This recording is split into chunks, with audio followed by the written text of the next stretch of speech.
Hello everyone. A very good morning to all of you. First of all, you can confirm कि आपको screen visible है और sound proper है. So am I audible to you guys?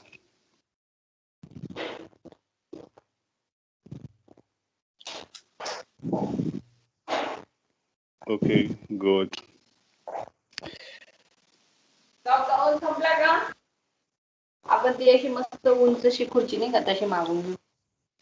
You can mute your mic, unmute only if you want to speak. Okay, so first of all, welcome to all of you on this 3SG. So today we are going to have this introductory lecture. First of all, मैं आपसे पूछ लेता हूँ which language you are going to prefer. अपने पास option में रहेगा English, Hindi, Marathi मेरे को आता नहीं है सो उतना एफिशिएंटली नहीं बोल पाऊंगा.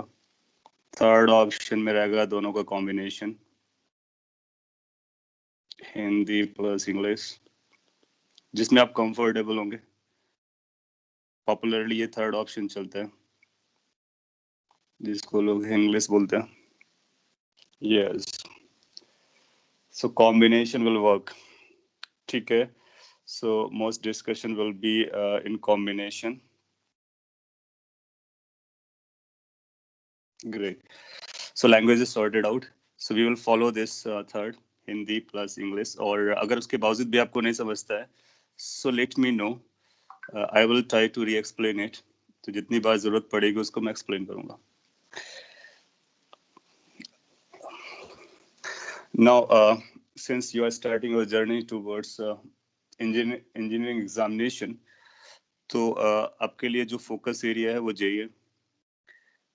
इससे पहले आपने मैथ्स का क्लास लिया होगा, सर ने आपको कुछ ब्रीफ किया होगा. शॉर्टली मैं भी ब्रीफ कर देता हूँ अबाउट द एग्जामिनेशन जो आप देने वाले हो 23 में. फिर उसका किस तरह से प्रिपरेशन करना है, एंड देन फिजिक्स में आपको क्या फोकस करना है. So we will be subject oriented और थोड़ा सा 3S के बारे में भी आपको ब्रीफ अप कर देंगे. आपकी जो क्वेरीज होंगी आप चैट बॉक्स पे लिख सकते हो और अनम्यूट करके बोल भी सकते हो in case writing is difficult. Okay, और फिर फिजिक्स के बारे में डिटेल में बात करेंगे. What we are going to study, how we are going to study, what you need to follow, आपका डेली रूटीन कैसा होना चाहिए, आपको क्या क्या मटेरियल फॉलो करना है, उन सब बातों के बारे में. सो जे एग्जामिनेशन अपने लिए फोकस एरिया रहेगा और ये बेसिकली दो पार्ट में रहता है. आपको आइडिया होगा, एक मेन पार्ट रहता है, दूसरा एडवांस्ड पार्ट रहता है. Main is kind of qualifier और advance is the gateway for IITs. सो अगर आपको IIT पे जाना है, जो कि अगर हम लोग इंजीनियर बनना चाहते हैं तो IIT is the most desirable thing. So first आपको JEE मेन को क्वालिफाई करना होता है, जिसके बाद JEE एडवांस के लिए आप एलिजिबल होते हैं और एडवांस को फिर क्वालिफाई करते हैं तो उसके बेसिस पर रैंक आती है. वो सारा स्टफ है, ऑल इंडिया रैंक होती है, आप इंडिया में किस लेवल पे स्टैंड करते हो वो पता चलता है. Both exams are entirely different. Content wise, syllabus wise same है, थोड़ा बहुत डिफरेंट है, but approach wise they are different. ये आपका NCERT बेस्ड रहता है क्योंकि मेन एग्जामिनेशन है NTA कराता है, तो उसका कोर सिलेबस जो है वो NCERT के इर्द गिर्द रहेगा, उसके आसपास रहता है. ये ऑब्जेक्टिव होता है, रिलेटिवली इजी होता है, स्कोर करना आसान होता है. You can go up to 100 percentile. यहाँ पर अब परसेंटाइल देते हैं, परसेंटेज नहीं देते हैं. सो परसेंटाइल मीन्स लाइक कि आप कितने लोगों से आगे हैं या फिर आपके पीछे कितने लोग हैं, इस तरह की कहानी बताते हैं. जैसे कि एग्जाम्पल के लिए बताया, अगर आपका 99 परसेंटाइल आता है, इसका मतलब आप टॉप 1% में पाए जाते हैं. आप 99% लोगों से ऊपर है. That's the meaning is. थोड़ा सा कॉम्प्लेक्स स्टोरी है, ओवर द टाइम आप समझेंगे. सो मेन एग्जाम आपको क्वालिफाई करना होता है. As per the pattern 25 questions per subject आते हैं. हमारा जो अपना जो टेस्ट होगा फोर्टनाइटली, एक मेन का टेस्ट, फिर 15 डेज बाद एडवांस का, ये अल्टरनेट चलता है. आपको ब्रीफ किया गया होगा और नहीं है तो आपको याद रखना है. सो जो अपना मेन का पैटर्न होने वाला है वो उसमें 25 क्वेश्चंस रहेंगे फिजिक्स के, 25 मैथ्स के, 25 केमिस्ट्री के. इसमें से भी ब्रेकअप होता है 20+5 का। ये जो 20 होते हैं, फर्स्ट 20 क्वेश्चंस ये मल्टी चॉइस होते हैं, मल्टी चॉइस टाइप के होते हैं। सिंगल करेक्ट ऑप्शन रहेगा, 4 ऑप्शंस होंगे, 4 ऑप्शन में आपको एक ऑप्शन पिक करना होता है। और सिंस ये ऑब्जेक्टिव एग्जाम्स होते हैं, राइट, सो अपनी अप्रोच भी कुछ ऐसा होना चाहिए, ऐसा बनेगी ओवर द टाइम कि हम आंसर पे कितने क्विकली पहुंचते हैं, और कीपिंग इन माइंड कि वो करेक्ट जाता है। So correct and quick, these are going to be the 2 core point of overall learning. Quickly means you need to be fast enough, और correct means you need to precise enough कि wrong ना हो। Negative marking होती है, वो आपको पता होगा। So ये 20 जो questions होते हैं इसमें negative marking रहती है, तो इसमें 20 में कुछ ऐसा चल रहा होता है +4 और -1 का। यानी आपने करेक्ट किया तो आपको +4 मिलेगा, इनकरेक्ट या रॉन्ग हो गया तो फिर आपको -1 मिलेगा, अगर आपने छोड़ दिया तो 0 मिलेगा। सो अपना ऑर्डर क्या होगा? पहला प्रायोरिटी होगा कि वो करेक्ट हो, सेकंड प्रायोरिटी होगा कि वो 0 हो, और लास्ट वाला तो प्रायोरिटी में नहीं आएगा। मैं कुछ बोलना चाह रहा हूँ इसके थ्रू ये बोलना चाह रहा हूँ, that means you need to attempt a question to be correct, और you need to leave it, you are not suppose to make it wrong. So this has to be learn over the time. Starting में कुछ mistakes होंगी, over the time आपको अपनी errors को, mistakes को minimise करना है और अल्टीमेटली एलिमिनेट करना है। So correct is the desirable. If you can't do it, leave it. Otherwise, you will be penalized. इसके साथ इसके बाद में ये जो +5 क्वेश्चंस होते हैं वो इंटीजर टाइप्स के रहते हैं। इसमें निगेटिव मार्किंग नहीं होती है। इन केस आपने सही किया तो +4 मिलेगा, गलत किया तो 0 मिलेगा, नहीं किया तो 0 मिलेगा। तो जब कभी ऐसी सिचुएशन होती है तो फिर हम छोड़ते नहीं है। फिर अगर हमसे हो पा रहा है, पहली प्रायोरिटी है उसको सही करेंगे, नहीं हो रहा है तो फिर हम गेस करेंगे और क्लोजेस्ट टू इंटरवल लगा देंगे। सो जो निगेटिव मार्किंग होते हैं, नो गेसिंग, कोई भी गेस वर्क नहीं चलता है, और जिसमें निगेटिव मार्किंग नहीं होती है you are allowed to do so. ये तीनों सब्जेक्ट्स पे चलता है। 100 मार्क्स का होता है, 300 मार्क्स का होता है। ये पैटर्न चल रहा है as of now. Next year का अगर कोई चेंज आएगा तो फिर पहले से इन्फॉर्म कर दिया जाएगा। इसके बाद जब ये क्वालिफाई आप करते हो तो एडवांस की तरफ जाते हो। इसका पैटर्न हमेशा चेंज होता रहता है, क्योंकि इसका एग्जाम जो है आईआईटीज करवाते हैं, उसका एग्जाम एनटीए करवाता है। सो इसका जो सिलेबस है ऑलमोस्ट वही रहता है जो मेंस में, थोड़ा बहुत प्लस माइनस होता है। इस सब्जेक्ट में क्या प्लस माइनस है वो आपको सब्जेक्ट स्पेसिफिक रहेगा, बता दिया जाएगा। Now approach here is going to be different. यहाँ पर ये मैटर ये चेक नहीं किया जाता है कि आप कितना कैलकुलेशन कर लेते हो और कितना मेमोराइज कर लेते हो, कितने फॉर्मूलाज आपको याद है। नो, यहाँ पर आपकी ओरिजिनल थिंकिंग को चेक किया जाता है। Original thinking, for that matter what they do, they give you some new questions. ऐसे क्वेश्चंस होंगे जो किसी बुक में मिलना मुश्किल है। नो मैटर आप कितनी भी बुक्स लगा लेते हो, कितना भी मटेरियल्स कर लेते हो, advance questions will be new, क्योंकि उसके लिए आईआईटी से अलग से पेपर प्रिपेयर करता है और न्यू क्वेश्चंस को फ्रेम करता है। एडवांस को क्वालिफाई करना उतना ही आसान है जितना मेन को क्वालिफाई करना है, बट अप्रोच करेक्ट होने का, अप्रोच करेक्ट होने का मतलब है जब आप लर्न कर रहे होगे तो ये प्रिपरेशन होगा तो उस पर अपने को लर्न करना है। लाइक लर्न करने का मतलब यू आर आपको सीखना है, आपको मेमोराइज नहीं करना है, आपको केवल बुक्स को पढ़ना नहीं है। टू अंडरस्टैंड व्हाट दे से, व्हाट द स्टेटमेंट्स आर, इसमें अगर कोई कॉन्सेप्ट चल रहा है so how we can relate it with reality. और केमिस्ट्री में भी सिमिलरली, मैथ्स में जो कॉन्सेप्ट्स हैं वो उनका क्या मीनिंग चलता है, तो इंटरनलाइज करना है। सो एक बार पढ़ने से अपने को इंटरनलाइज नहीं होता है, उसके इसीलिए बार बार रिवीजन किया जाता है। सो ओवर द टाइम आप रिवाइज करते रहेंगे, प्रैक्टिस होती रहेगी, क्वेश्चंस होंगे, उससे आपका ये जो थिंकिंग है वो डेवलप हो जाएगी। सो बेसिकली ये चेक करना चाहता है कि स्टूडेंट्स में साइंटिफिक थिंकिंग कितनी स्ट्रांग है। जितना स्ट्रांग होगा उतना उसके लिए अप्रोप्रिएट होगा आईआईटीज के लिए। आईआईटीज और एनआईटीज, इससे आपको एनआईटीज के भी ऑप्शंस खुलते हैं। इंडिया में अगर आपको इंजीनियरिंग करना है तो IITs are the premier ones, और उसके साथ साथ एनआईटीज भी है, और भी प्राइवेट कॉलेजेस है, गवर्नमेंट स्टेट कॉलेजेस है, बहुत सारे। सो ये एक ब्रीफ अप है। और एडवांस का जो पैटर्न वगैरह होता है वो आईआईटी खुद डिसाइड करता है और एग्जाम से पहले बताता है, तो उसको कुछ भी नहीं पता होता है। जनरली क्या करता है वो मल्टी करेक्ट क्वेश्चंस पूछता है, दैट मीन्स 4 ऑप्शन में एक से ज्यादा करेक्ट होंगे, फिर उसकी मार्किंग स्कीम वो डिसाइड करता है। फिर कई बार वो मैथमेटिक्स देता है, कई बार इंटीजर टाइप देता है, कई बार न्यूमेरिकल्स देता है डेसिमल्स में फिल करने के लिए।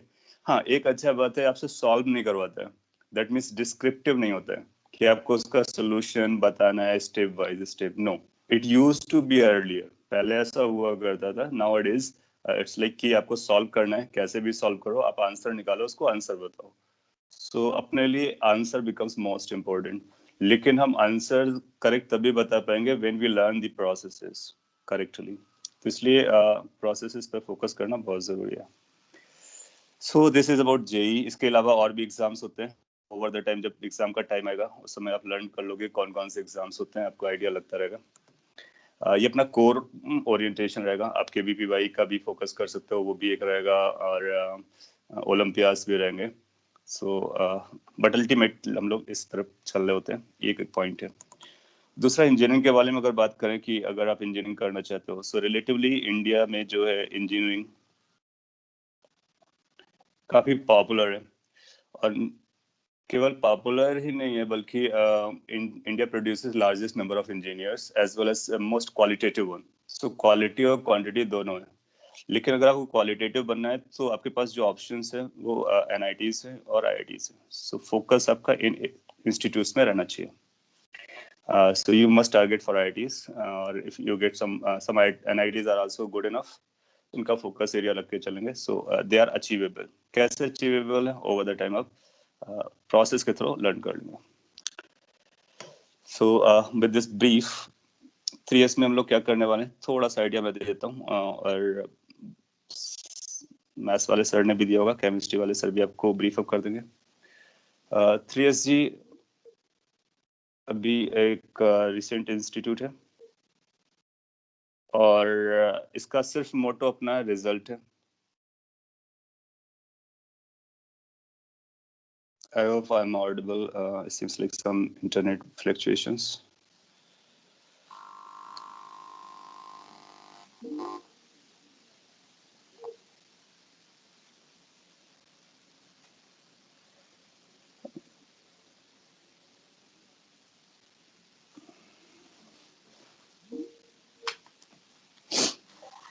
Just 1 minute.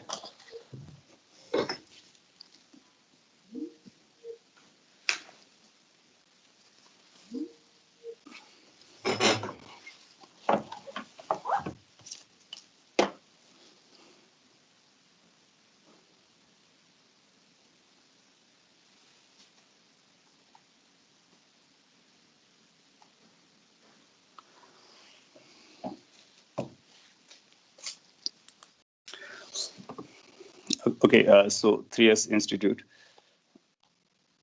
इस पे अपना जो कोर पॉइंट है, कोर फोकस एरिया है, that is of and the best result in this region, this state and this in this country, जो सभी का फोकस होता है। अपना जो मेन ओरिएंटेशन होगा वो क्वालिटी एजुकेशन को लेकर के होगा और रेलिवेंट होगा। इसका मतलब क्या मैं आपको बता देता हूँ। इसका सिंपली ये मतलब है कि whatever we are going to discuss that has to be qualitative. Like कोई भी चीज जो नॉन क्वालिटेटिव होगी that will be at far apart. We won't give any value to this. And another thing is relevant. Relevant means that it's going to be for the exam. जो exam आप देने वाले हो उसके लिए appropriate ही होगा। कई बार ऐसा होता है कि आपके पास बहुत सा क्वेश्चन मिल जाता है, कोई आपको बहुत टफ क्वेश्चन दे देता है, बोलता है इसको करके लिखे आइए। टफ इन द सेंस कि वो बियॉन्ड द बाउंड्री होता है, बियॉन्ड द सिलेबस होता है, इररेलेवेंट होता है। और एज ए स्टूडेंट हमको लगता है नहीं मेरे को फिजिक्स आता है तो मैं फिजिक्स को या फिर मैथ्स या केमिस्ट्री जो भी सब्जेक्ट है हम उसको करके निकलेंगे। सो उसके लिए कोशिश करता है, बहुत कोशिश करता है। और अगर उससे नहीं होता है सो वी ट्राई, दोस्तों से डिस्कस करता है, टीचर से पूछता है। ये आपको भी क्या करना है कि first you need to find कि क्या वो क्वेश्चन या फिर जो भी आप फोकस कर रहे हो वो आपके लिए रेलेवेंट है इस एग्जाम को लेकर के। अगर वो रेलेवेंट नहीं है तो आपको इमीडिएटली उसको ड्रॉप कर देना है। द रीजन बीइंग, अगर आप उसके साथ इन्वॉल्व रहेंगे तो आप अपना टाइम किल कर रहे होंगे, और time is the most important factor. आपको सही डायरेक्शन पे ट्रैवल करना है, सो रिलेवेंट होना बहुत जरूरी है। कई बार किसी बुक से कोई क्वेश्चन आपको लेके देगा कि लाइक ये सॉल्व करो, मे बी लाइक कि वो फैक्चुअली इनकरेक्ट हो या कंसिस्टेंट हो विद नंबर्स, और मे बी लाइक कि वो करेक्ट ही ना हो। So you just check it once, discuss with the teacher, खुद ही बता देंगे कि यस क्या उसको कंसीडर करना है या नहीं। पॉइंट इज कि आपको किसी भी तरह की कोई ईगो पढ़ने के टाइम पे या फिर कोई इमोशनल ओवर लिंकेजेस नहीं आनी चाहिए। आपका एक ही टारगेट है, द एग्जाम, उसका उसका सिलेबस। तो एक बार सिलेबस आप वॉच कर लो, सिलेबस आपको मिल जाएगा और उस सिलेबस के से रिलेवेंट चीज़ों को ही आपको फोकस करना है, अदरवाइज नहीं।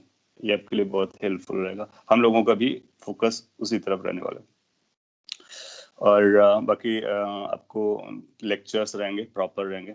जैसे हम लोग लेक्चर्स अभी ऑनलाइन चल रहा है, once this covid issue settled तो इसके बाद हम लोग ऑफलाइन आएंगे, ऑफलाइन में स्टडी करेंगे।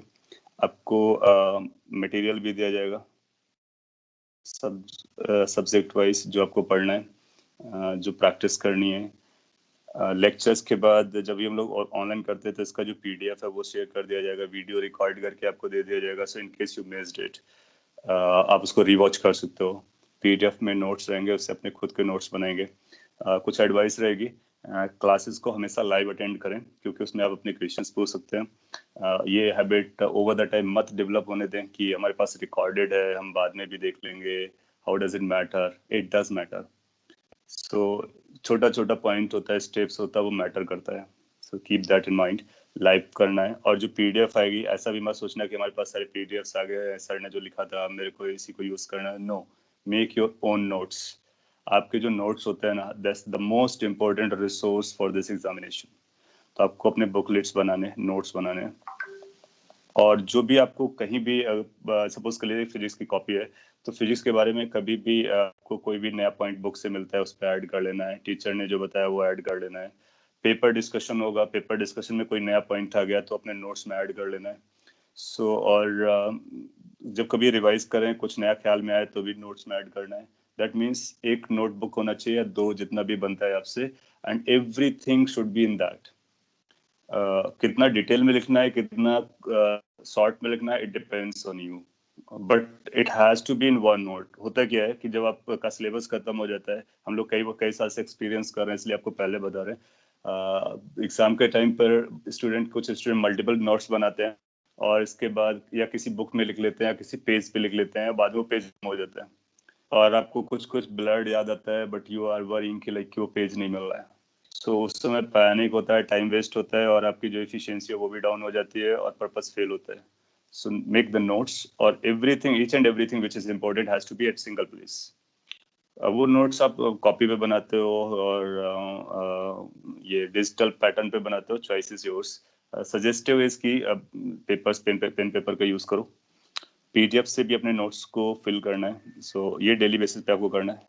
मटेरियल जो दिया जाएगा, मॉड्यूल होगा, उसमें थ्योरेटिकल एस्पेक्ट्स होंगे, क्वेश्चंस का कलेक्शंस होगा, तो उसको आपको डेली सॉल्व करना है। जो टॉपिक चल रहा है उस टॉपिक को इससे पढ़ना है और सॉल्व करना है।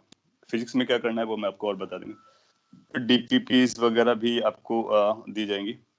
इसके बाद टेस्ट होंगे। टेस्ट का इवैल्यूएशन फोर्टनाइटली होता है, हर 15 डेज बाद, अल्टरनेटिवली मेन और एडवांस के पैटर्न का होगा। और ये टेस्ट आपको दो पर्पस के लिए यूज करना है। Test has to be used for the two purposes. First purpose is to evaluate yourself कि अभी तक जो आपने पढ़ा, सीखा, कोशिश की, उसमें आपको कितना परसेंट डाइजेस्ट हो गया और कितना भी और करने का है, राइट। उससे ज्यादा इंपॉर्टेंट दूसरा एस्पेक्ट है कि ये जो टेस्ट हैं वो आपको लर्निंग में हेल्प करेंगे।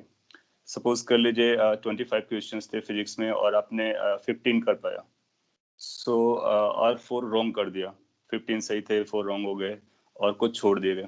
सो you need to assess yourself और एनालाइज योरसेल्फ कि आपने जो 4 रॉन्ग किए हैं, पहले उनको स्टॉप करना है। उसको एनालाइज करना है कि किस वजह से गलती हुई है। क्या आपको कॉन्सेप्ट नहीं पता था?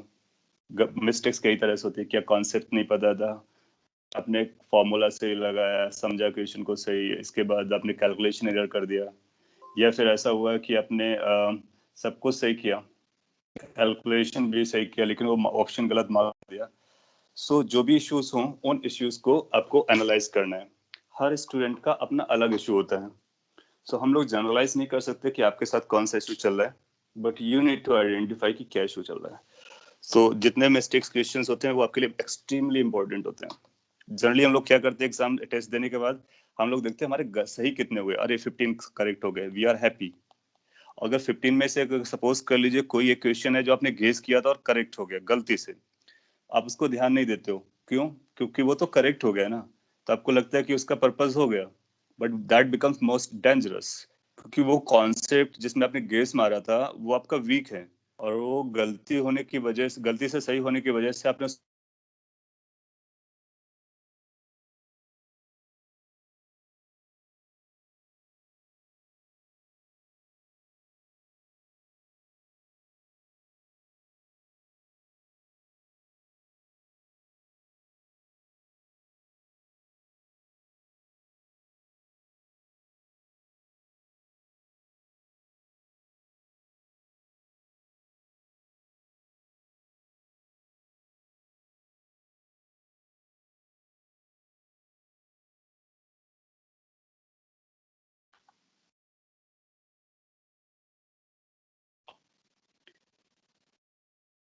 हेलो। अभी फिर से फ्लक्चुएशंस थे नेट में, hopefully we are back.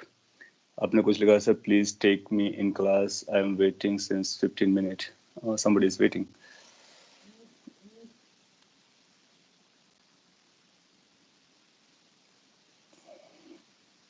Okay, wait a minute, let me allow that person.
Ayush, in the waiting list, you are not visible. So, what you can do, you can exit and rejoin. So, आप exit करके rejoin कीजिए. उसके बाद आप automatic entry ले लेंगे, because waiting list there's none. So, हम लोग आगे बढ़ते हैं। तो मैं आपको थोड़ा ब्रीफ कर रहा था लेक्चर्स को कैसे यूज करना। मटेरियल आपको दिया जाएगा, डीपीपीज भी दी जाएंगी। टेस्ट में मेंस और एडवांस दोनों पैटर्न का अल्टरनेटिवली चलेगा, और अगर आप रॉन्ग करते हो तो उसको पॉजिटिव, उसको मैच्योरली लेना है और उसको फिर करेक्ट करना है क्या इशू है। सो ये आपको evaluate as well as learning दोनों के लिए हेल्प करेगा। नाउ विद दिस ब्रीफ हम लोग ये आगे बढ़ते हैं और फिजिक्स के बारे में बात करते हैं कि फिजिक्स में अपना क्या फोकस एरिया रहेगा और फिजिक्स का इम्पोर्टेंस कितना है। Now we have all three subjects for nations: physics, chemistry, and maths, and these all the three are equally important. So तीनों के मार्क्स बराबर होते हैं, तीनों का कंट्रीब्यूशन इक्वल होता है, और आपको क्या करना है कि ऑल द थ्री सब्जेक्ट्स में बैलेंस क्रिएट करना होता है। कई बार ऐसा होता है कि हम दो सब्जेक्ट्स को बहुत अच्छा करते हैं, एक सब्जेक्ट हमारा डाउन जा रहा होता है, कभी कभी एक सब्जेक्ट एक्सेप्शनली गुड होता है, बाकी दो सब्जेक्ट्स डाउन जा रहे होते हैं। सो सजेशन वुड बी कि आप तीनों सब्जेक्ट को बैलेंस करके चलें। जनरली जो टॉपर्स होते हैं या जिनकी अच्छी रैंक आती है या रिलेटिवली अपने पोटेंशियल के बराबर काम करते हैं या रिजल्ट देते हैं, वो तीनों सब्जेक्ट को बैलेंस करते हैं, रादर देन कि दो पर आपने बहुत अच्छा किया, तीसरे को डाउन किया। नाउ फिजिक्स का एक जरूर पॉइंट रहेगा, केमिस्ट्री, मैथ्स, तीनों सब्जेक्ट्स इंपॉर्टेंट होते हैं, और अगर आपका कोई भी एक कमजोर रहा तो फिर आपका मार्क्स आपके पोटेंशियल तक नहीं जाएगा। जनरली ऑब्जर्व किया जाता है कि फिजिक्स आपको लीड करने में काफी हेल्प करता है। जनरली कई सारे स्टूडेंट का ऐसा आइडिया ऐसा रहता है कि लाइक फिजिक्स थोड़ा सा लेंथी है, कॉम्प्लेक्स है, चैलेंजिंग है, और अदरवाइज बहुत सारे ऐसे स्टूडेंट्स होते हैं जिनको लगता है फिजिक्स बहुत इंटरेस्टिंग है और बहुत ज्यादा स्कोरिंग है। सो इसका कुछ ऐसा रहता है, लाइक इधर आप इस एक्सट्रीम पर होंगे या उस एक्सट्रीम पर होंगे। उसके पीछे वजह भी है। देखो फिजिक्स में क्या होता है कि आपको पहले कॉन्सेप्ट लर्न करना होता है, फिर उसको अप्लाई करना आता है दैट, और उसके बाद कैलकुलेशन करनी होती है। सो इन दोनों चीजों पर आपको एक्सपर्टनेस लाना होता है, तभी आपका आंसर करेक्ट जाता है। और इस पे आपको रियल टाइम ब्रेन को लगाना होता है। रियल टाइम ब्रेन, क्वेश्चन आपको दिया जाएगा, you need to read the question, understand what it says, read the demand of the question, then you need to think. वो जो थिंकिंग वाला पार्ट है, लिंक करने वाला, कि आपने क्वेश्चन पढ़ने के बाद समझा कि क्या पूछा गया है और क्या बताना है, और फिर उस जो आपको कैलकुलेट करना है उसको कैसे लिंक करते हैं, फिर अपने ब्रेन को यूज करते हैं और देखते हैं आपको क्या क्या पता है, how we can link it and how we can get the formula, और वे की किस वे पे इसको सॉल्व करना है। एक बार अपने को वे पता चल जाता है तो उसके बाद केवल कैलकुलेशन बचती है। कैलकुलेशन इज अ मैथ, और मैथमेटिक्स आपका सब्जेक्ट भी है तो वहां से भी पढ़ेंगे। फिजिक्स में हम लोग स्टार्टिंग में मैथ्स पढ़ेंगे जितना हमारे लिए नीडेड होता है, तो फिजिक्स के लिए मैथ का रिक्वायरमेंट होता है। तो इसके बाद वाला जो स्टेप होता है वो केवल कैलकुलेशन होता है। अगर मैथ्स आपका अच्छा है, कैलकुलेशन भी कर ले जाएंगे, तो फिर आपका आंसर फाइनली करेक्ट हो जाएगा। सो इसकी जो डिफिकल्टी लेवल है इसी तरह से बढ़ती है कि अगर क्वेश्चन में बहुत सारे कॉन्सेप्ट्स दे दिए गए तो आपको लिंक करना होता है, जिसको हम लोग एप्लीकेशन कहते हैं। सो डेफिनेट सी बात, ये चैलेंजिंग रहेगा। ऐसा भी नहीं रहेगा कि अपने पास एक सिंपल सा एक फॉर्मूला है, उसी फॉर्मूले से आंसर आ जाएगा। हो सकता है 9th में आपने पढ़ा हो v is equal to u plus a t, आपको u दिया जाए, t दिया जाए, आप भी बता देंगे, बहुत अच्छी बात है। सो अगर ऐसे क्वेश्चंस आते हैं, दे आर लाइक कि वेरी इजी केक है ना, आंसर आ जाता है। अब इस तरह से हम बहुत सारे फॉर्मूलाज को, कॉन्सेप्ट्स को लर्न करने वाले हैं, फिर उनको आपस में लिंक करेंगे, फिर इसको कुछ इन्फॉर्मेशन दे करके यहाँ से कुछ पूछना स्टार्ट करेंगे। उससे क्या होता है कि बहुत सारे कॉन्सेप्ट्स को हमको लिंक करना सीखना होता है। इसी को थिंकिंग कहते हैं और इसी को एप्लीकेशन कहते हैं। एक बार आपको ये एप्लीकेशन में लिंक करना आता है, mind it is going to be very very scoring, very very interesting. Real life में आप उसको यूज कर सकते हो एंड आपका one of the favourite subject या फेवरेट सब्जेक्ट रहेगा। मार्क्स के बारे में बात करें, आउट ऑफ मार्क्स आते हैं, बिल्कुल आते हैं, और मेंस में भी आते हैं, एडवांस में भी आते हैं। आपने पोस्टर में भी देखा होगा, लास्ट 2-3 इयर्स बैक अपना स्टूडेंट था जिसके 60 आउट ऑफ 60 आए थे एडवांस में एक पेपर में, दूसरा 50 आउट ऑफ 60 आए थे। दैट मीन्स 120 में से 110 आए थे, औरंगाबाद में। ना ये जो लास्ट वाले 50 आउट ऑफ 60 थे, ये 50 इस वजह से हुए थे कि उसको टाइम का इशू हुआ था, तो 10 मार्क्स गया था, not because of the content, not because of the inability of the student to solve the question, but because कि उसको केमिस्ट्री और मैथ्स के लिए टाइम का डिमांड आ रहा था, तो उसके लिए मार्क्स उसका डिडक्ट हुआ था। So point is there is a scope that you can get if there is a 120 marks advance paper, 2 paper होते हैं तो उस बार 60 के थे, so out of can be achieved. और ये कैसे, एक ही बच्चे के बारे में बात नहीं, मल्टीपल टाइम ऐसा हुआ है किसी एक पेपर में आउट ऑफ किया है, और किसी आउट ऑफ अचीवेबल है, टोटली अचीवेबल है। सो अगर आप फोकस से करेंगे तो फिर आप भी अच्छा कर सकते हैं। ऐसा हो सकता है कि स्टार्टिंग में आपके आउट ऑफ ना है, बिल्कुल बनता है। आउट ऑफ दिस स्किल जो आपको एग्जाम देना, उस एग्जाम में है, उससे पहले क्या होता है, उससे पहले आपकी लर्निंग है। कम आएंगे, आपको ज्यादा मेहनत करनी है, ज्यादा मार्क्स आएंगे, that means you need to maintain the rhythm, और जो भी आपने पकड़ा है उसको मेंटेन करके रखना है। अंडरस्टूड?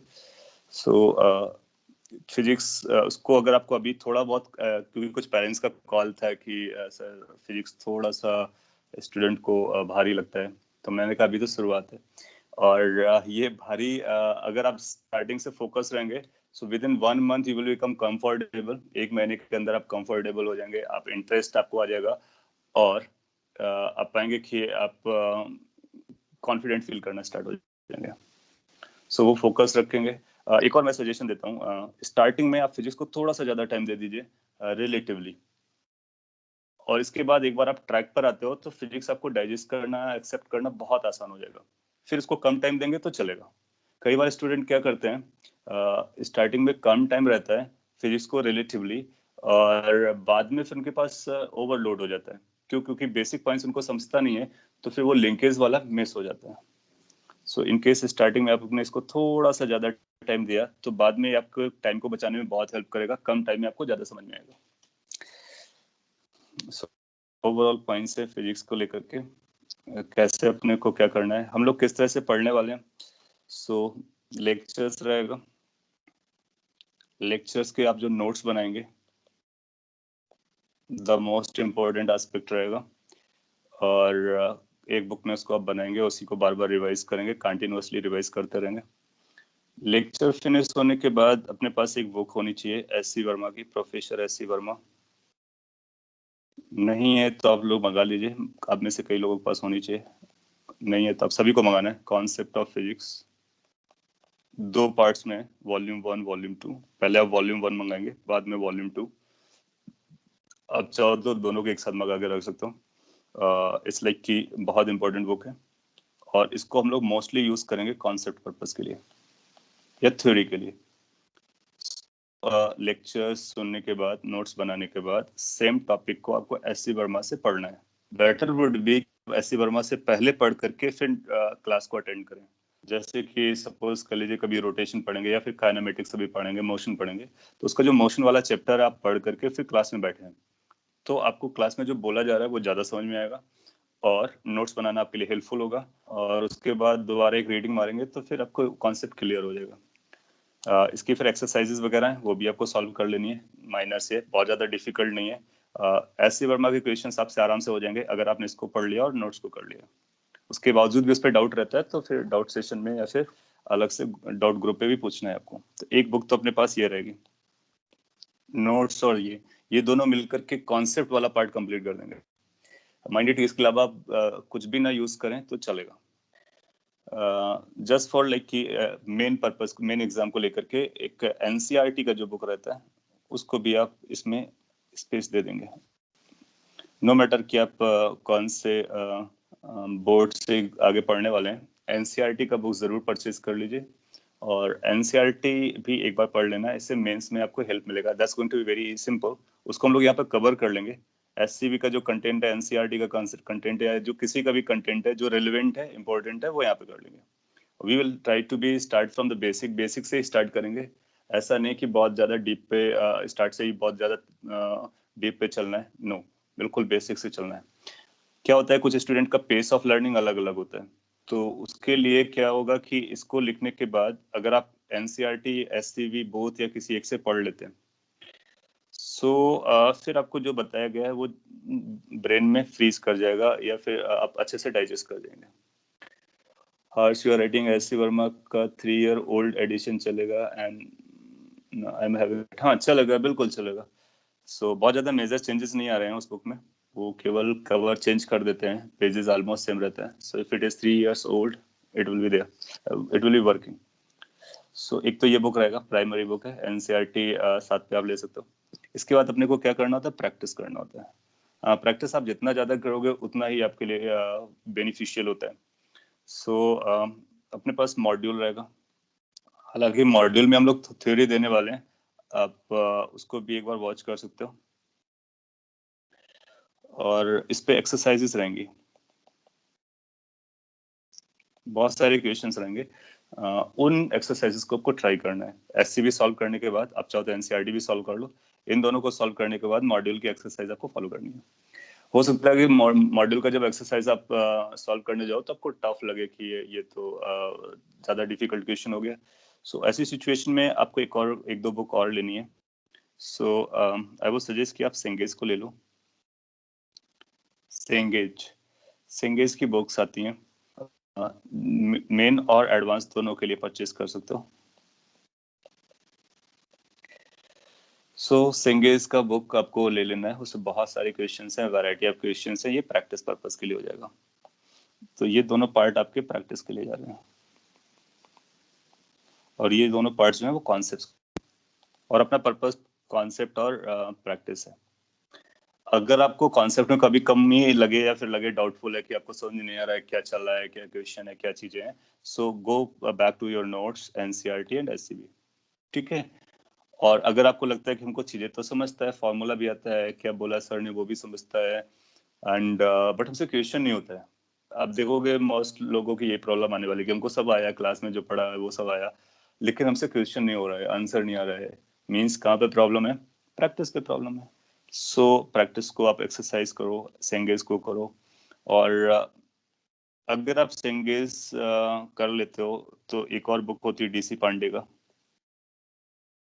ये अल्टरनेट में है। अगर आपके पास टाइम, क्योंकि आपके पास टाइम का भी इशू आने वाला है, फिजिक्स है, केमिस्ट्री है, मैथ्स है, बहुत सारा कुछ है। तो ऐसा जरूरी नहीं कि सब स्टूडेंट दोनों बुक लगा पाए, तो आप किसी एक को पकड़ सकते हो, सेंगेज को ले लो या डीसी पांडे को ले लो। आप सजेस्ट करते हैं कि सेंगेज को आप ले लो, अगर आप सेंगेज कंप्लीट कर लेते हो तो डीसी पांडे को ले लो, मेंस और एडवांस का आता है।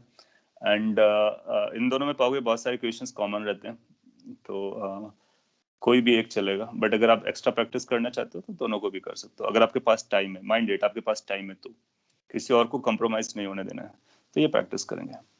इसके साथ साथ और भी बुक्स आती हैं, इन केस अगर आप इन सबको बहुत जल्दी कर लेते हो, आपके पास टाइम है, आप एक्स्ट्रा एफर्ट देना चाहते हो, डेफिनेटली दीजिए। उसके बाद आपको एक बुक होती है आईई एरोडो की,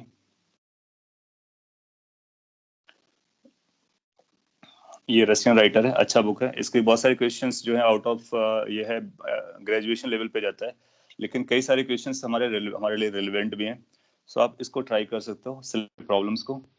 हाँ, इसके साथ साथ क्रोटोप भी आता है in case you are interested, और एक पाथ फाइंडर आता है। Pathfinder is for olympiad, अगर आप ओलंपियाड जैसे एग्जाम्स को देना चाहते हो, सो इन दोनों बुक्स को आप तभी यूज करोगे जब आपका इंटरेस्ट ओलंपियाड जैसी बुक एग्जाम्स को लेकर के है। अगर आप केवल जेई मेन तक रहना चाहते हो तो फिर इतना हमारे लिए, एडवांस तक तो इतना काफी है हमारे लिए। In case you want to go deeper, once you have understood this, these are another stuff that you need to follow. This is what it is all about. अगर इतना आप करते रहते हो, nobody can stop you from getting the potential mark in the examination. But इसको आपको honestly करना आता है। Moreover, कोई भी एग्जाम हो, कॉम्पिटिटिव एग्जाम हो, it hardly matters कि आपने कितने नंबर ऑफ क्वेश्चंस किए हैं। What does matter is कि आप कितना क्वालिटेटिव थे। That means अगर आपने एक क्वेश्चन किया है, so how confident you were, कितने कॉन्सेप्ट्स में आपकी कमांड थी। एक क्वेश्चन को क्या आप मल्टीपल वे से भी कर सकते हो। आगे देखोगे पर्टिकुलरली फिजिक्स में सेम क्वेश्चंस को हम n नंबर ऑफ वे से कर सकते हैं, है ना। और उसमें से कुछ वेज ऐसे होंगे जो इजी होंगे, दैट मीन्स वो विद इन सेकेंड्स आंसर दे रहे होंगे।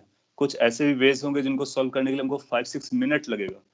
तो फिर ये मैटर करने लगता है कि आप कितना एफिशिएंट हैं, कितना अच्छा मेथड सोच पाते हैं, कितने अच्छे से लिंकेजेस कर पाते हैं। जब कभी क्वेश्चन सपोज कर लीजिए v equal to u plus 80 पर हो, तो सभी के पास एक ही ऑप्शन होगा, इसी इक्वेशन को करंट सॉल्व करना है, इस पे न्यूमेरिकल करंट रखना है, वैल्यूज कैलकुलेट करना है। जब क्वेश्चन मल्टीपल कॉन्सेप्ट्स को लिंक कर रहा होता है, तो समय अगर आपको सभी कॉन्सेप्ट्स का कमांड है, तो फिर अलग अलग वेज निकल के आ जाते हैं, और कौन सा इजीएस्ट वे होगा वो आपको पकड़ना होगा ओवर द टाइम। और साथ ही साथ जितने भी पॉसिबल वेज हैं सभी को लर्न करना होगा, और अल्टीमेटली हम लोग इजीएस्ट वे को, फास्टेस्ट वे को समझेंगे, कीपिंग द मतलब जो उसका करेक्ट वर्जन है उसको दिमाग में रखते हुए। सो इधर कोई डाउट और कंसर्न आ रहा है तो आप पूछ लीजिए। बुक्स, मटेरियल और क्या क्या अपना फोकस एरिया का, ये मैंने आपको ब्रीफ में डिस्क्राइब किया हुआ है। इसमें कुछ एडिशन, सब्ट्रैक्शन या आपके डाउट्स आ रहे हो, यू कैन ऑलवेज आस्क। इसके बाद हम लोग फिजिक्स में और डीप पे जाते हैं, हमारे चैप्टर्स कैसे होंगे, कौन कौन से चैप्टर होंगे, किस ऑर्डर पे हम लोग पढ़ने वाले हैं, वो आज हम लोग अभी डिस्कस करेंगे। और फिर नेक्स्ट क्लास से हम लोग फर्स्ट चैप्टर को स्टार्ट करेंगे। ये बुक्स आपको इजीली मिल जाएंगे मार्केट में। आप आजकल मार्केट तो वैसे बंद है, आप ऑनलाइन इनको ऑर्डर कर सकते हो, और सॉफ्ट कॉपी भी आपको इजीली अवेलेबल होगी। तो उनको सारी बुक्स आपको मिल जाएंगी नेट पे। बेटर वुड भी कि अगर आप एक हार्ड कॉपी ऑर्डर कर लो तो वो ज्यादा सही रहेगा आपके लिए।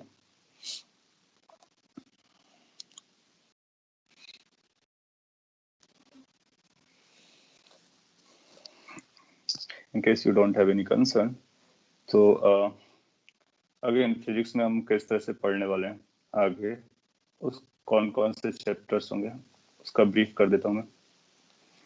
आपने जो 9th में पढ़ा है, जो 10th में पढ़ा है, बेसिकली इसी का बिगर वर्जन है। सो इन केस 9th और 10th आपको रिकॉल है तो आप 9th is basically going to be 11th, 10th is going to be basically 12th syllabus. But of course little मतलब काफी डीप पर भी रहेगा, डिटेल पे भी रहेगा।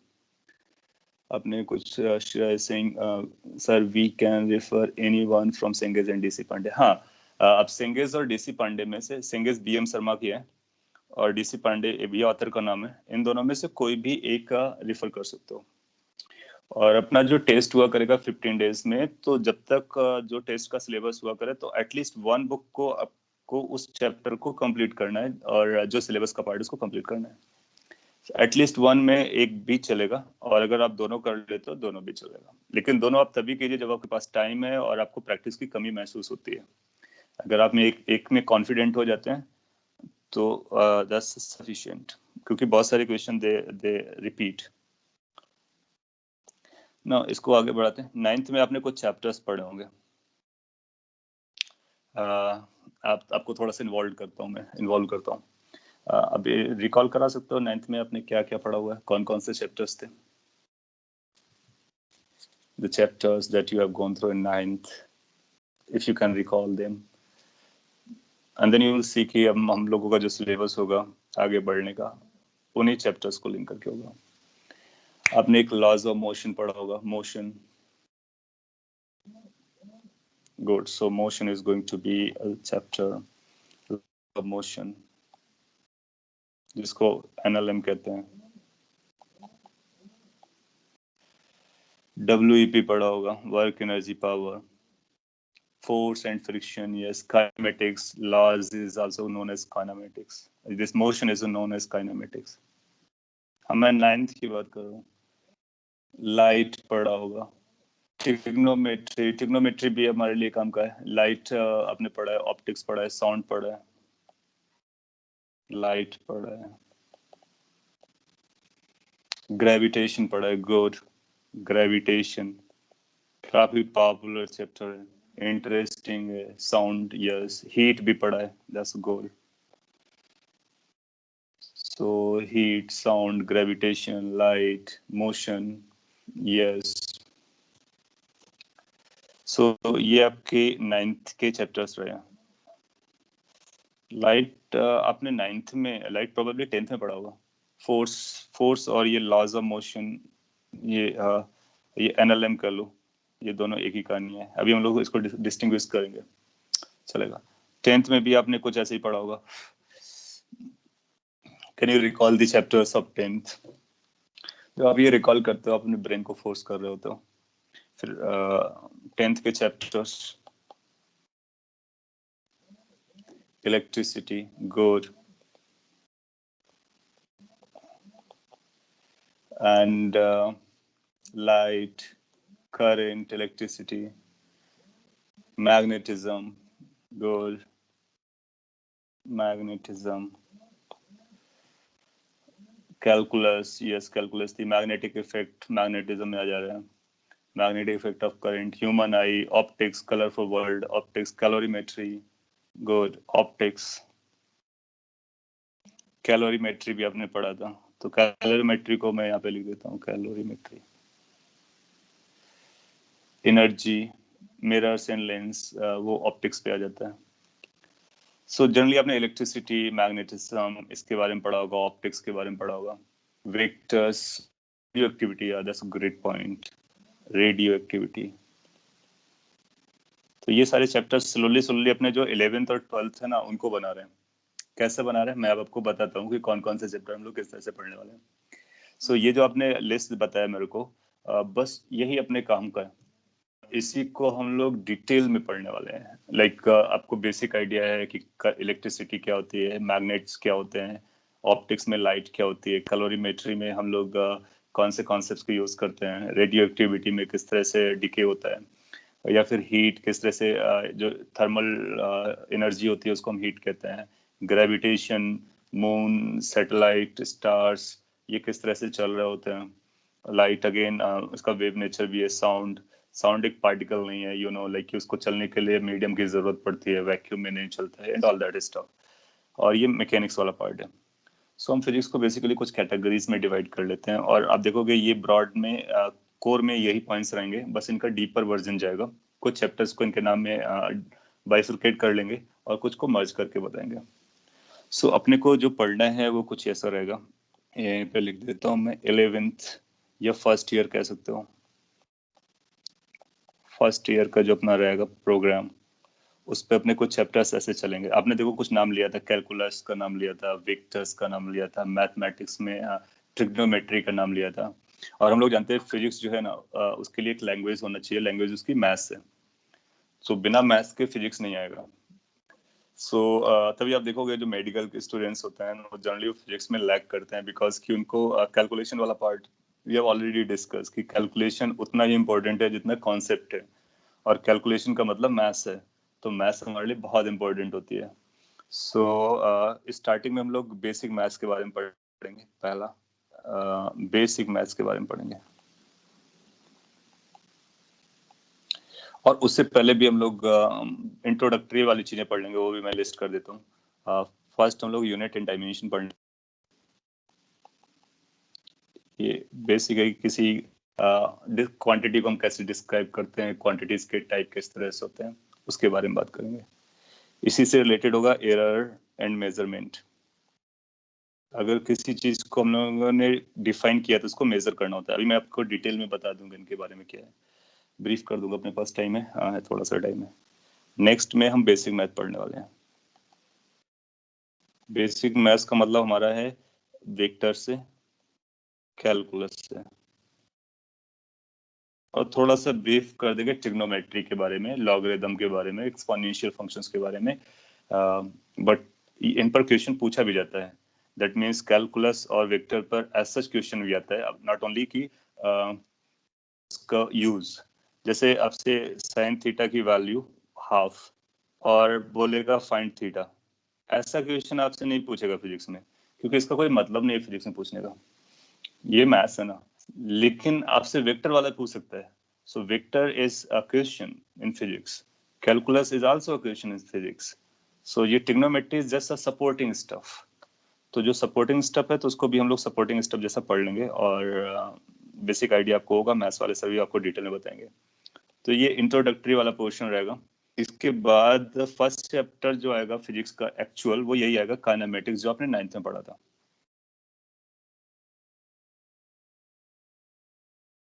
काइनेमेटिक्स में हम लोग मोशन की बात करेंगे। मोशन मतलब particle is changing its position over the time and all that. किस तरह से आता है, आपकी जो पॉपुलर इक्वेशन आप जानते हो, v is equal to u plus at, आपने पढ़ा होगा, उसको स्टडी करने वाले हैं। फिर इसके बाद में अगला चैप्टर, ये नाम बदल सकता है 1 2 3, लेकिन मोस्ट लाइकली हम लोग इसी को फॉलो करने वाले हैं। दूसरा आपका ये आएगा एनएलएम, लॉज ऑफ मोशन। तो आप उसको न्यूटन्स लॉज ऑफ मोशन बोल लो, या फिर फोर्स बोल लो, या फ्रिक्शन बोल लो। इसमें फोर्स और फ्रिक्शन दोनों को भी यूज करेंगे।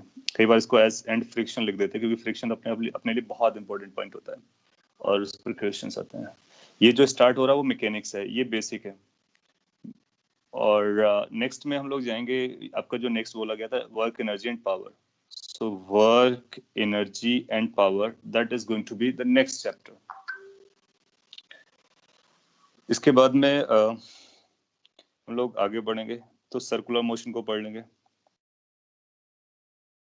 सर्कुलर भी एक मोशन है, जस्ट लाइक काइनेमेटिक्स, लेकिन ये सर्कुलर है इसलिए इसको अलग से पढ़ते हैं, तो स्पेसिफिक केस हो जाएगा। और उसके लिए नए पैरामीटर्स आते हैं, थीटा ओमेगा अल्फा, आपको आइडिया होगा। सो नहीं होगा तो आप लर्न करेंगे। सो उसको separately as a chapter deal करेंगे। इसके बाद नेक्स्ट चैप्टर हमारे पास आएगा, ये आपके लिए नया होगा, सेंटर ऑफ मास। कुछ नया पॉइंट्स भी आएगा, सेंटर ऑफ मास आएगा, linear momentum conservation and collision.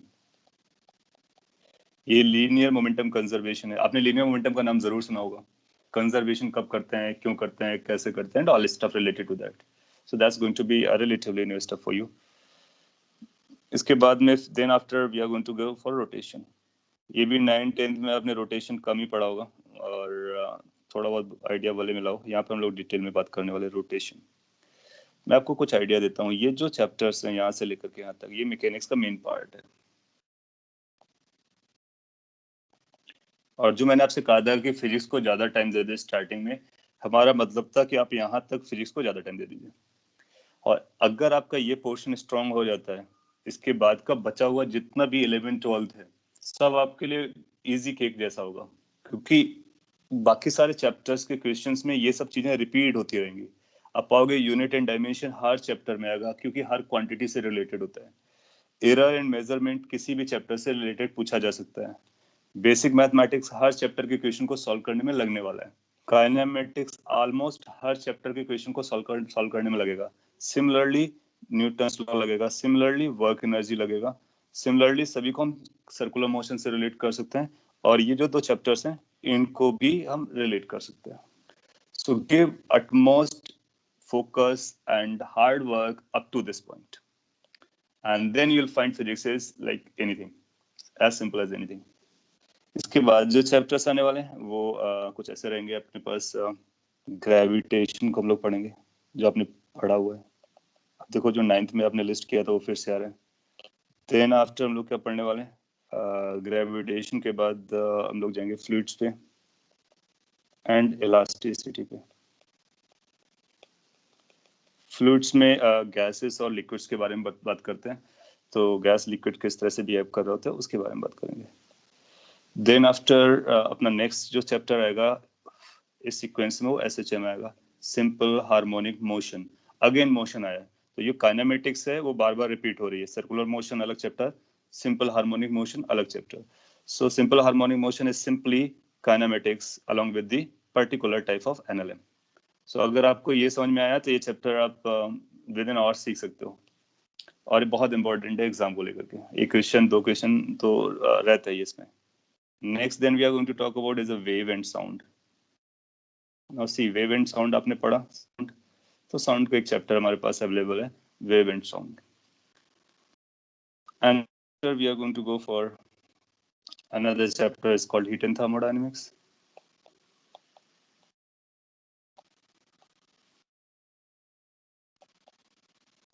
So heat and thermodynamics ये नेक्स्ट हो जाएगा। कई बार हम लोग फ्लूइड्स को इलास्टिसिटी को अलग अलग नाम दे देते हैं, तो फिर उसके हिसाब से ये नंबर ऑफ चैप्टर्स 15 हो जाएंगे, वरना ये 14 है। That number doesn't matter, but order does matter. So और ये सब जो ऑर्डर डिसाइड हुआ है ये एक सीक्वेंस है। दैट मीन्स एक के बाद दूसरे का यूज आएगा, दूसरे में पिछले का यूज आएगा, उसके आगे वाले में पिछले का यूज आएगा, और ये आपके मोस्टली 9th वाले चैप्टर्स हैं। You see it, whether it's kinematics, whether it's NLM, whether it's work energy, power, sound. Light को हम लोग बाद में 12th में रख देंगे ऑप्टिक्स के साथ में। सो लाइट बेसिकली ऑप्टिक्स है, तो इसको ऐसे साथ ऐड कर दे रहे हैं। ग्रेविटेशन, हीट, सारा कुछ है। तो हीट इसको शेयर कर लूंगा चाहेंगे तो, और ये इस ऑर्डर पे अपने को स्टडी करना है। ये ऑर्डर भी आप नोट कर लीजिए, काम आएगा कि इसके बाद हमको कौन सा चैप्टर आने वाला है, और आप कोई रिकॉल भी कराते रहेंगे कि कौन सा चैप्टर पढ़ना है। बट ये रोटेशन तक आप अटेंशन देना है। उसके बाद आप देखो ग्रेविटेशन भी स्पेसिफिक है, ये भी स्पेसिफिक है, ये भी स्पेसिफिक है, जो कि इन्हीं पे डिपेंडेंट है। इसके बाद 12th आएगा। 12th में फिर हम लोग इलेक्ट्रिसिटी, मैग्नेटिज्म, ऑप्टिक्स, मॉडर्न, इन तीनों को स्टडी करते हैं। 12th का हम लोग ब्रीफ बाद में ले लेंगे, अभी अपने 11th से स्टार्ट करना है। सो अपने लिए ये 11th का पोर्शन रहने वाला है।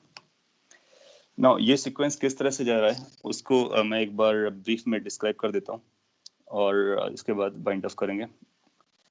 सो फिजिक्स में हम लोग पढ़ते क्या है, और यही सीक्वेंस क्यों पढ़ रहे हैं, कोई और सीक्वेंस क्यों नहीं।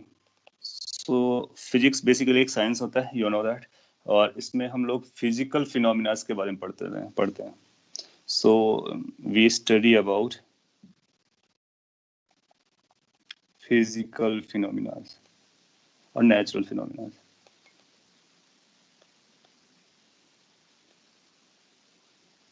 जब कभी किसी फिजिकल फिनोमिना को डिस्क्राइब करना होता है तो उसके लिए हमको फिजिकल क्वांटिटी लगती है।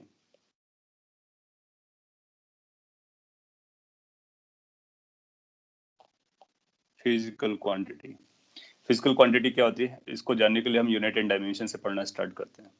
फॉर इंस्टेंस जैसे मैं आपको एग्जांपल दूं, फोर्स एक फिजिकल क्वांटिटी है। कैसे डिसाइड करते हैं कौन सी क्वांटिटी फिजिकल क्वांटिटी है, उसके लिए 2 बातों पे ध्यान देते हैं। उसका यूनिट होना चाहिए, दैट मीन्स उसका यूनिट एंड डायमेंशन होना चाहिए, और उसको मेजर कर सकें। जिसको मेजर कर सके, जिसका यूनिट हो, उसको हम फिजिकल क्वांटिटी कहते हैं। अब एग्जांपल आपको समझ में आ जाएगा फोर्स का। क्या हम फोर्स को मेजर कर सकते हैं? यस। आप देखोगे कुछ ऐसा लिखते हैं, F = 10N। इसका मतलब है we can measure it, its value is 10। We can also assign a unit to it, that means उसको एक यूनिट दे सकते हैं, और यूनिट क्या है? न्यूटन। सो अगर किसी भी क्वांटिटी को हम मेजर कर सकते हैं और उसको यूनिट दे सकते हैं, ऐसी क्वांटिटी को हम लोग फिजिकल क्वांटिटी बोलेंगे। और फिजिकल क्वांटिटी को हम लोग फिजिक्स में पढ़ते हैं, नॉन फिजिकल क्वांटिटीज को नहीं पढ़ते हैं, केवल फिजिकल क्वांटिटीज को पढ़ते हैं। तो जितनी भी क्वांटिटीज आपने लर्न की होंगी, सीखी होंगी, जैसे velocity, speed, acceleration, displacement, time, volume, mass, density, current, resistance, whatever you name, आप उनके बारे में थिंक करो, आप पाओगे कि आप उनको मेजर कर लेते हो। जैसे करंट को मेजर करना हो तो अमीटर यूज करते हो, लेंथ को मेजर मेजर करना हो तो मीटर यूज करते हो। सिमिलरली स्पीड के लिए स्पीडोमीटर रहता है। सो सभी के लिए डिवाइसेस हम बना सकते हैं, और ये कुछ के डिवाइसेस बना सकते हैं, कुछ को फॉर्मूले से हम लोग कैलकुलेट कर पाते हैं, और सबका यूनिट होता है। सो ये दो कोर पॉइंट हो गए। इसके बाद अगर आपको ये पता करना हो कि नॉन फिजिकल कौन सा होता है, सो नॉन फिजिकल क्वांटिटी के बारे में, नॉन फिजिकल क्वांटिटी जो इसको फॉलो नहीं करती उसको नॉन फिजिकल बोलेंगे। जैसे हम एग्जांपल देते तो आपको समझ में आएगा। नॉन फिजिकल के लिए जैसे सपोज कर लीजिए किसी को टेंशन हो रहा है, टेंशन में आप कंफ्यूज हो जाएंगे। किसी को फियर हो रहा है कि क्लास कैसे ज्वाइन करें, सर क्या बोलेंगे, या सर ने क्वेश्चन बोला तो मैं आंसर दूं या ना दूं। सो फियर है, ये भी एक क्वांटिटी है। Can we measure the fear, कि आपको कितना फियर हो रहा है? हम ऐसा बोलेंगे वो बहुत ज्यादा डरा हुआ है, बट हम ऐसा नहीं बोलेंगे वो 20 यूनिट का डरा हुआ है, और उसकी यूनिट भी अपने को नहीं पता है, isn't it? Similarly, जो स्ट्रेस लेते हैं, टेंशन लेते हैं, एक्साइटमेंट लेवल है, जो एक्साइटमेंट होता है, can we measure the excitement? No, we can't. We simply say yes, somebody is excited, somebody is more excited, somebody is less excited. So ऐसी क्वांटिटीज जिनको हम क्वांटिफाई नहीं कर पाते हैं, मेजर नहीं कर पाते हैं, यूनिट असाइन नहीं कर पाते हैं, उनको हम फिजिक्स में नहीं पढ़ते हैं, दे आर नॉन फिजिकल। जैसे आपने पूछा है कि रिफ्रैक्टिव इंडेक्स क्या होता है, रिफ्रैक्टिव इंडेक्स को हम मेजर कर सकते हैं, क्योंकि रिफ्रैक्टिव इंडेक्स जो होता है वो आप पाओगे कि refractive index speed upon light की स्पीड डिवाइड बाई मीडियम का स्पीड लेते हैं हम लोग।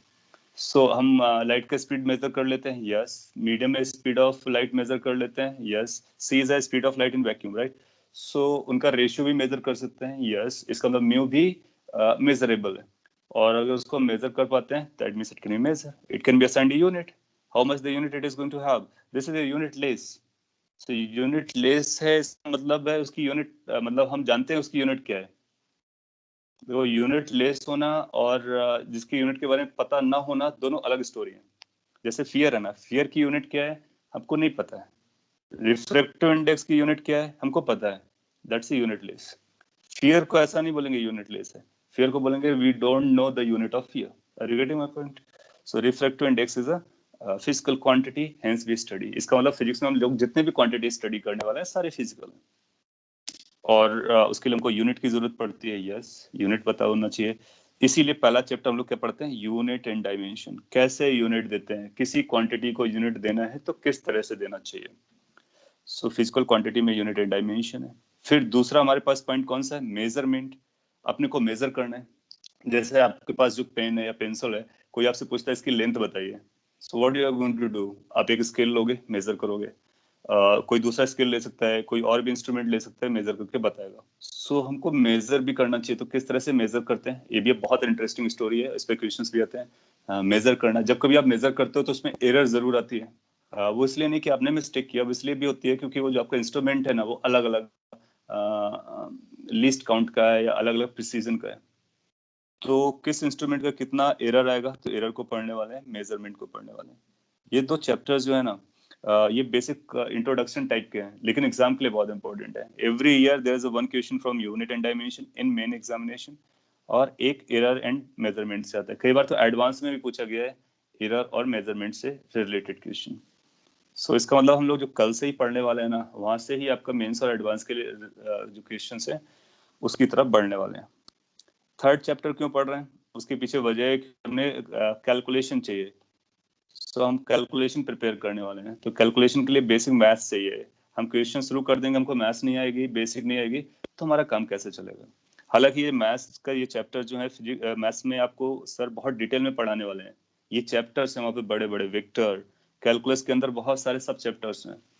सो लेकिन वो आपको ओवर द टाइम मिलेगा, हमको अभी स्टार्टिंग से जरूरत पड़ने वाली है। सो इसलिए हम लोग इसको स्टार्टिंग से ही पढ़ लेते हैं। एक बार ये पढ़ने के बाद फिर हम लोग काइनेमेटिक्स से मोशन से स्टार्ट करते हैं। जैसे कि कोई पार्टिकल है, मोशन के और इसके बारे में थोड़ा सा ब्रीफ कर देता हूँ अगर आपके पास पेशेंस है तो।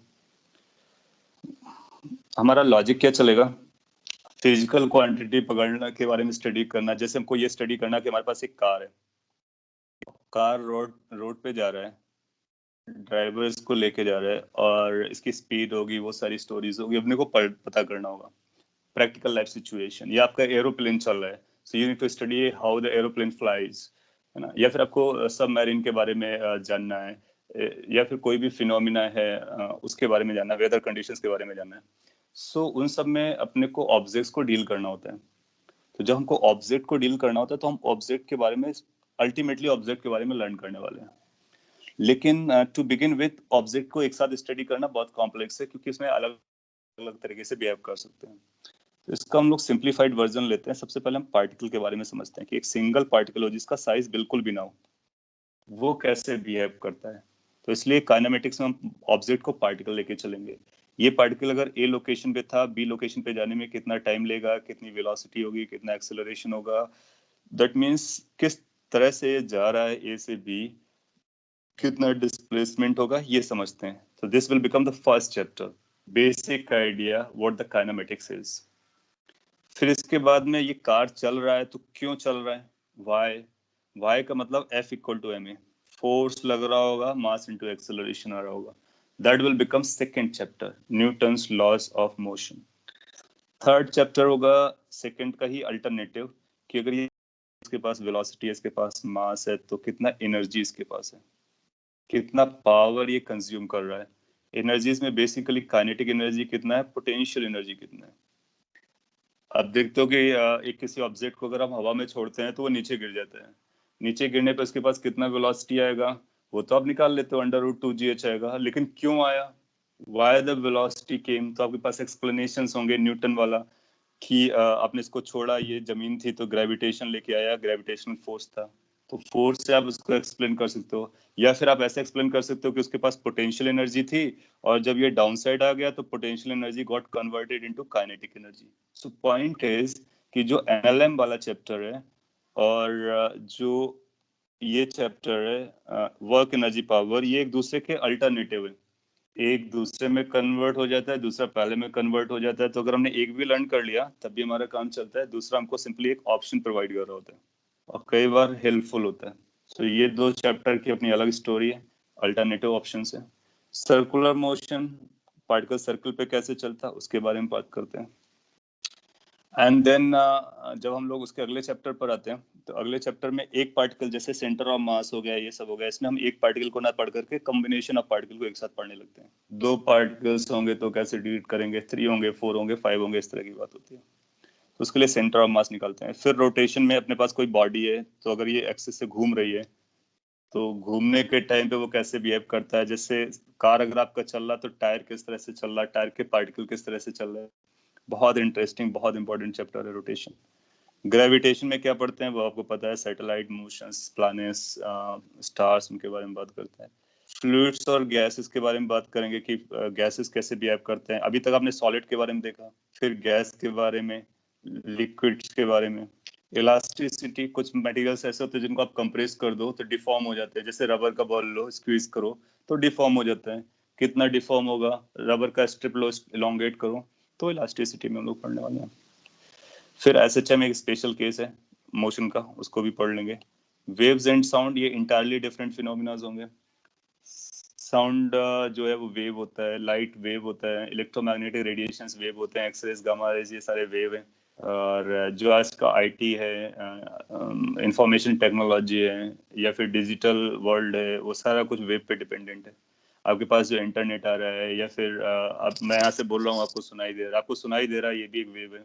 सो वेव का बहुत ज़्यादा यूजेस है। हीट एंड थर्मोडायनेमिक्स, ये थर्मल फिजिक्स सेपरेटली हम लोग डील कर लेंगे सबसे लास्ट में। Alright. So we will start from unit and dimension tomorrow, or whenever the next lecture is. फिर इसी सीक्वेंस में आगे बढ़ेंगे। मैंने बहुत कुछ बोल दिया है, होपफुली कि आपको समझ में आया होगा। एंड अगर समझ में आया है तो आप इनको फॉलो करना है।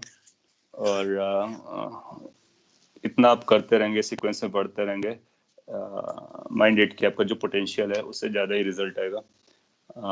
और एक और पॉइंट लास्ट में ये है कि ये जो एग्ज़ाम की प्रिपरेशन है, ये ब्रेन को तो यूज़ करते ही होता है। अगर आपके पास शार्प ब्रेन है बहुत अच्छी बात है, और आपका अगर किसी का कम शार्प ब्रेन है तब भी चलेगा, क्योंकि this is more of hard working then of other things.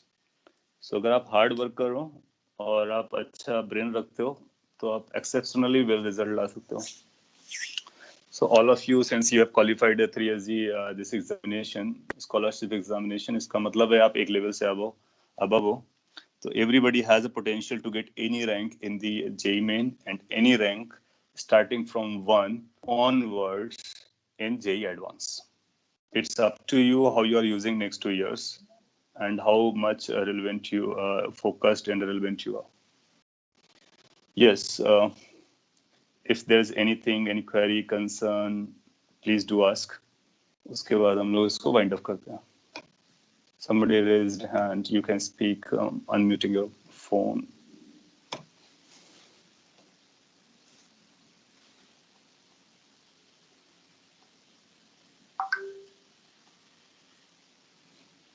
Any concern, queries, anything to know about physics or about overall?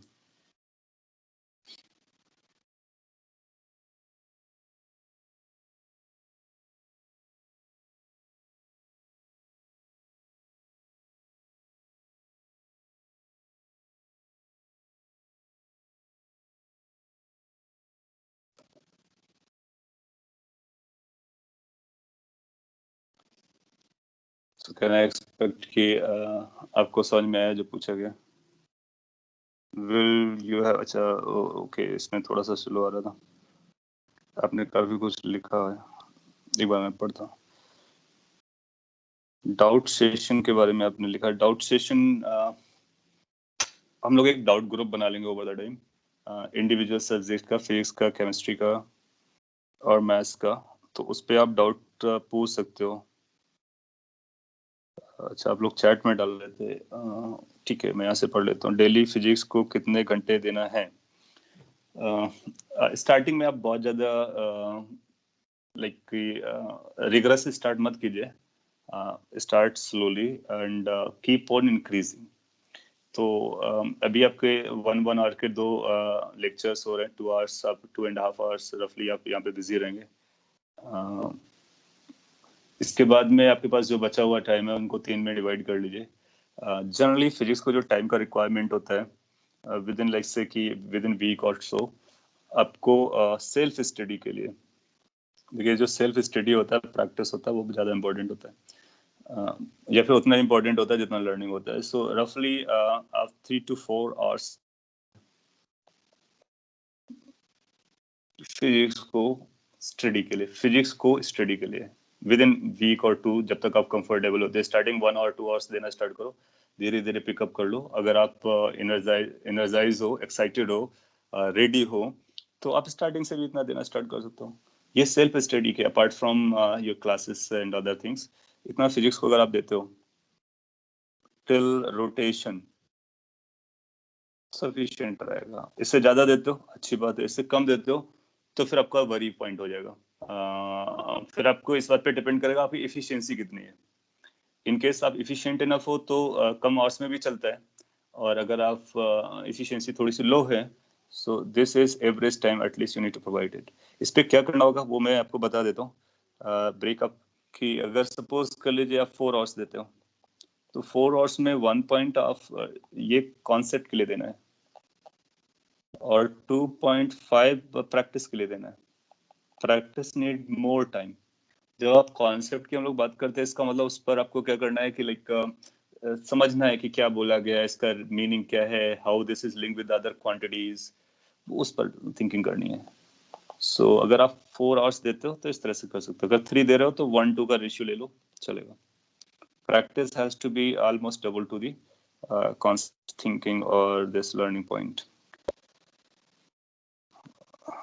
इसके बाद Devang is written will we have doubt sessions? तो doubt session के लिए ग्रुप बना देंगे, और अगर आप चाहेंगे तो फिर हम लोग जब थोड़ा सा सिलेबस आगे बढ़ेगा सो एक दिन असाइन कर लेंगे डाउट डिस्कशन को लेकर के। ग्रुप पे भी डाल सकते हो, इंडिविजुअली आप व्हाट्सअप कर सकते हो, नंबर होगा हम लोगों का आपके पास, तो व्हाट्सअप कर सकते हो, कॉल कर सकते हो, ये भी आपके लिए अवेलेबल है। जब कभी आपको लगे कि आपको चीज़ें समझ में नहीं आ रही हैं, डोंट गो लाइक कि आप इग्नोर कर रहे हो, don't ignore things, consult with your parents को बताओ कि मेरे को ये इशू जा रहा है, ये कम समझ रहा है। ऐसा हो सकता है कि कोई एक सब्जेक्ट आपको स्टार्टिंग में ना समझे, तो इसका मतलब ये नहीं कि आप कैपेबल नहीं है, इसका ये मतलब भी नहीं है कि आपको अच्छे से समझाया भी नहीं जा सकता है। So just try, just inform your parents, call to the concern faculty.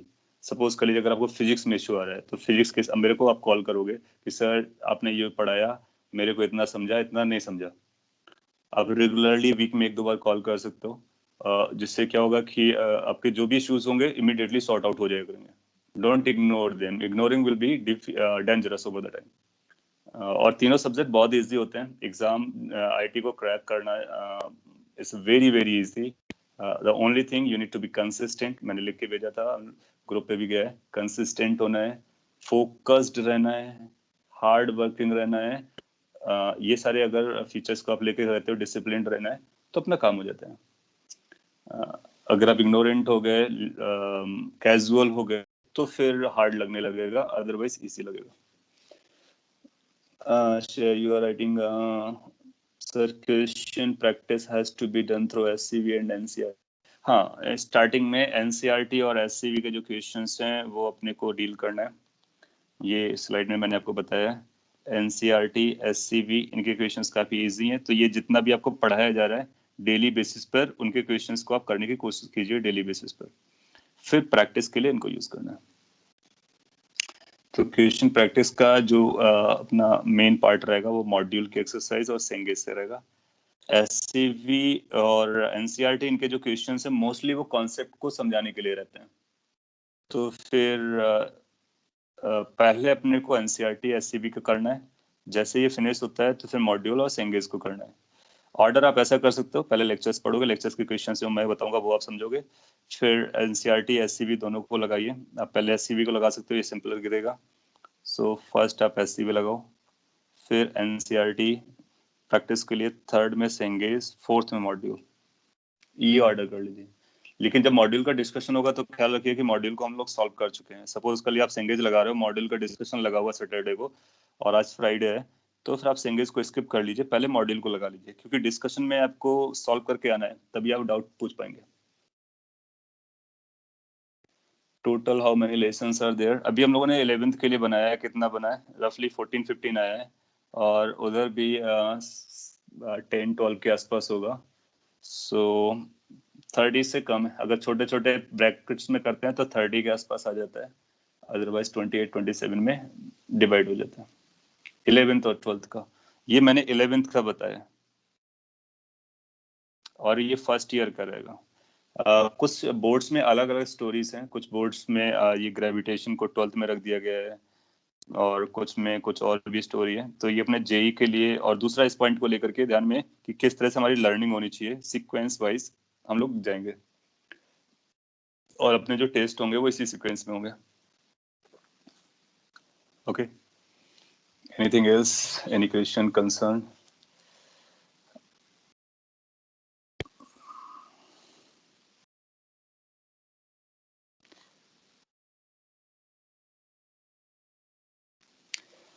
Okay, रफली 15 मिनट्स एक्स्ट्रा हो गया आपके लिए। सो आज के लिए हम लोग इतना ही रखते हैं।